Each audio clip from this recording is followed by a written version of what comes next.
शांताकारं भुजंगशयनं पद्मनाभं सुरेशं विश्वाधारं गगनसदृशं मेघवर्णं शुभांगं लक्ष्मीकान्तं कमलनयनं योगिभिध्यानगम्यं वंदे विष्णुभवभयहरं सर्वलोकैकनाथं।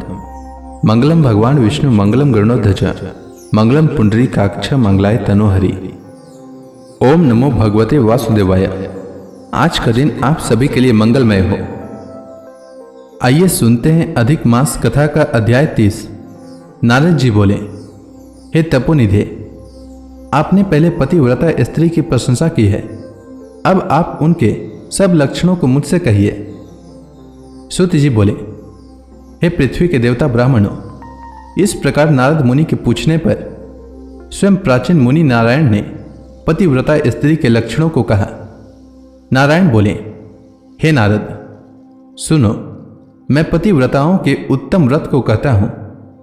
पति कुरूप हो, कुसित व्यवहार वाला हो अथवा स्वरूपवान हो, रोगी हो, पिशाच हो, क्रोधी हो, मद्यपान करने वाला हो, मूर्ख हो, मुख हो, अंधा हो अथवा बधिर हो, भयंकर हो, दरिद्र हो, कुपन हो, निंदित हो, दीन हो, परंतु सती स्त्री सदा वाणी, शरीर और कर्म से पति का देवता के समान पूजन करे, कभी भी स्त्री पति के साथ कठोर व्यवहार नहीं करे, बाला हो, युवती हो अथवा वृद्धा हो, परंतु स्त्री स्वतंत्रता पूर्वक अपने गृह में भी कुछ कार्य को नहीं करे, अहंकार और काम क्रोध का सर्वदा त्याग कर पति के मन को सदा प्रसन्न करती रहे।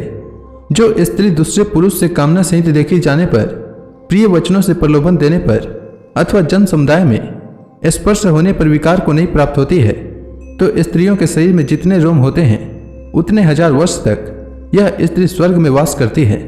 दूसरे पुरुष के धन के लोभ देने पर जो स्त्री पर पुरुष का मन, वचन, कर्म से सेवन नहीं करती है, तो वह स्त्री लोक में भूषण और सती कही गई है। द्वितीय की प्रार्थना करने पर भी, बलपूर्वक पकड़ी जाने पर भी, वस्त्र आभूषण आदि से आच्छादित होने पर भी जो स्त्री अन्य पुरुष की सेवा नहीं करती है, तो वह सती कही जाती है।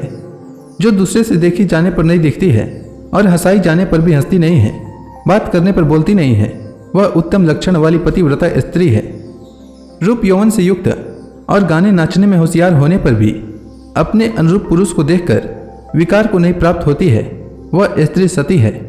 स्वरूपवान, जवान, मनोहर, कामनियों का प्रिय ऐसे पर पुरुष के मिलने पर भी जो स्त्री इच्छा नहीं करती है, तो वह महासती कही गई है। पतिव्रताओं को पति के सिवा दूसरा देवता, मनुष्य, गंधर्व भी प्रिय नहीं होता, इसलिए स्त्री अपने पति का अप्रिय कभी नहीं करे। जो पति के भोजन करने पर भोजन करती है, दुखित होने पर दुखित होती है, प्रसन्न होने पर प्रसन्न होती है, जो पति के सो जाने पर सोती है और पहले जागती है, जो दूसरे को चित्त से नहीं चाहती है, वह पतिव्रता स्त्री है। सास ससुर में भक्ति करती है, विशेष करके पति में भक्ति करती है, धर्म कार्य में अनुकूल रहती है, धन संचय में अनुकूल, गृह कार्य में प्रतिदिन तत्पर रहने वाली है। खेत से, वन से, ग्राम से पति के आने पर स्त्री उठकर आसन और जल देकर प्रसन्न करे, नित्य प्रसन्न मुख रहे, समय पर भोजन देवे, भोजन करते समय कभी भी खराब वाणी नहीं कहे। गृह में प्रधान स्त्री सदा आसन, भोजन, दान, सम्मान, प्रिय भाषण में तत्पर रहे।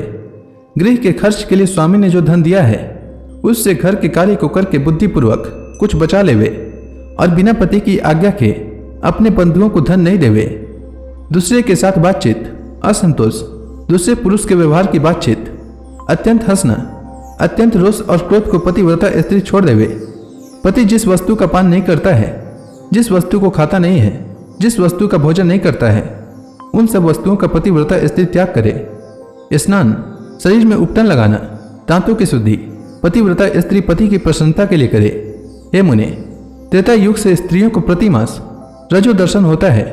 उस दिन से 3 दिन त्याग कर गृह कार्य के लिए शुद्ध होती है। यदि स्त्री गर्भवती हो जाए तो नियम में तत्पर रहे, वस्त्र आभूषण अलंकार आदि से अलंकृत रहे और पति के प्रिय करने में यत्नपूर्वक तत्पर रहे, प्रसन्न मुख रहे, अपने धर्म में तत्पर रहे और शुद्ध रहे, अपनी रक्षा कर विभूषित रहे और वास्तु पूजन में तत्पर रहे। खराब स्त्रियों के साथ बातचीत न करे, दूसरे के यहाँ भोजन गर्भवती स्त्री नहीं करे, बद्दी चीज को नहीं देखे, भयंकर कथा को नहीं सुने, गरिष्ठ और अत्यंत उष्ण भोजन नहीं करे और अजीर्ण न हो ऐसा भोजन करे। इस विधि में रहने पर पतिव्रता स्त्री श्रेष्ठ पुत्र को प्राप्त करती है। अपने गुणों से हीन दूसरी सौत की निंदा नहीं करे। ईर्ष्या, राग से होने वाले मत्सरता आदि के होने पर भी सौत स्त्री परस्पर में अप्रिय वचन नहीं कहे, दूसरे के नाम का गान न करे और दूसरे की प्रशंसा नहीं करे। पति से दूर वास नहीं करे किंतु पति के समीप में वास करे और पति के कहे हुए स्थान में पृथ्वी पर पति के सामने मुख करके वास करे। विलासपूर्वक पति के मुख कमल को देखे। पति से कही जाने वाली कथा को आदरपूर्वक स्त्री श्रवण करे। पति के भाषण के समय स्वयं स्त्री बातचीत नहीं करे। रति में उत्कंठा वाली स्त्री पति के बुलाने पर शीघ्र रति स्थान को जाए। पति के उत्साहपूर्वक गाने के समय स्त्री प्रसन्न चित्त से श्रवण करे। गाते हुए पति को देखकर स्त्री आनंद में मग्न हो जावे। पति के समीप चंचल चित्त से व्याकुल हो नहीं बैठे। कलह के योग्य होने पर भी पति के साथ स्त्री कलह न करे। पति की विदेश यात्रा के समय अमंगल वचन को न बोले, निषेध वचन से मना न करे और उस समय रोदन न करे। पति के देशांतर जाने पर जीवन रक्षा के लिए स्त्री निंदित कर्म को न करे। सास ससुर के पास शयन करे, अन्यत्र शयन न करे और प्रतिदिन प्रयत्नपूर्वक पति के समाचार की खोज लेती रहे। पति के कल्याण समाचार मिलने के लिए दूत को भेजे और प्रसिद्ध देवताओं के समीप मांगलिक याचना करे। ऐसी स्त्री पतिव्रता स्त्री कही गई है।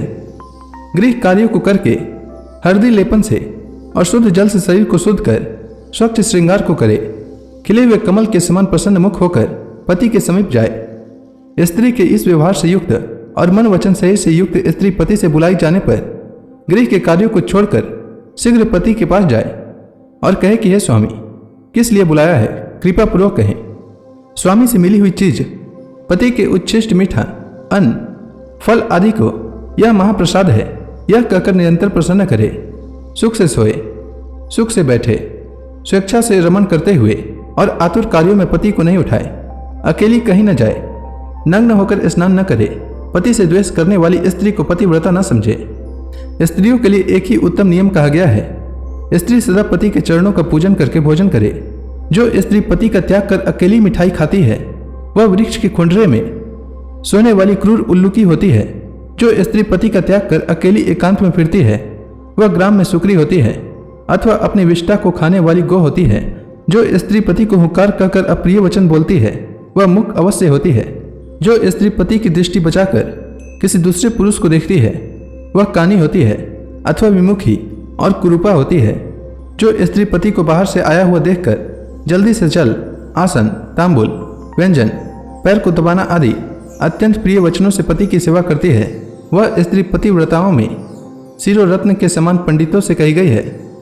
पति देवता है, पति गुरु है, पति धर्म तीर्थ व्रत है, इसलिए सबका त्याग कर एक पति का ही पूजन करे। ब्राह्मण लोग विवाह के समय कन्या से इस प्रकार कहलाते हैं कि पति की जीवित तथा मृत दशा में सहचारिणी हो, इसलिए अपनी छाया के समान पति का अनुगमन करना चाहिए। इस प्रकार पतिव्रता स्त्री को भक्ति के साथ पति के अनुकूल होकर रहना चाहिए। जिस प्रकार सर्प को पकड़ने वाला बलपूर्वक बिल से सर्प को निकाल लेता है, उसी प्रकार सती स्त्री यमदूतों से छुड़ाकर पति को स्वर्ग ले जाती है। यमराज के दूत दूर से ही पतिव्रता स्त्री को देखकर पाप कर्म करने वाले भी उसके पति को छोड़कर भाग जाते हैं। जितनी अपने शरीर में रोम की संख्या है उतने 10 कोटि वर्ष पर्यंत पतिव्रता स्त्री पति के साथ रमण करती हुई स्वर्ग सुख को भोगती है। दुष्ट व्यवहार वाली स्त्रियां सील का नाश कर दोनों कुलों को डुबा देती हैं और इस लोक में तथा परलोक में दुखित रहती हैं।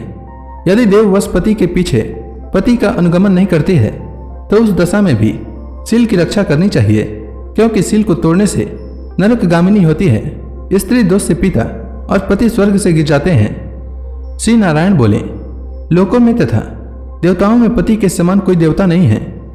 जब पति प्रसन्न होते हैं तो समस्त मनोरथों को प्राप्त करती है। यदि पति कुपित होते हैं तो समस्त कामनाएं नष्ट हो जाती है। उस पति से संतान, विविध प्रकार के भोग, शया, आसन, अद्भुत प्रकार के भोजन, वस्त्र, माला, सुगंधित पदार्थ और इस लोक तथा स्वर्ग लोक में विविध प्रकार के यश मिलते हैं। तो इसी के साथ अधिक मास की कथा समाप्त होती है। उम्मीद है आपको अधिक मास की कथा अच्छी लगी होगी। तो प्रेम से बोली भगवान विष्णु की जय, श्री कृष्ण भगवान की जय, समस्त देवी देवताओं की जय।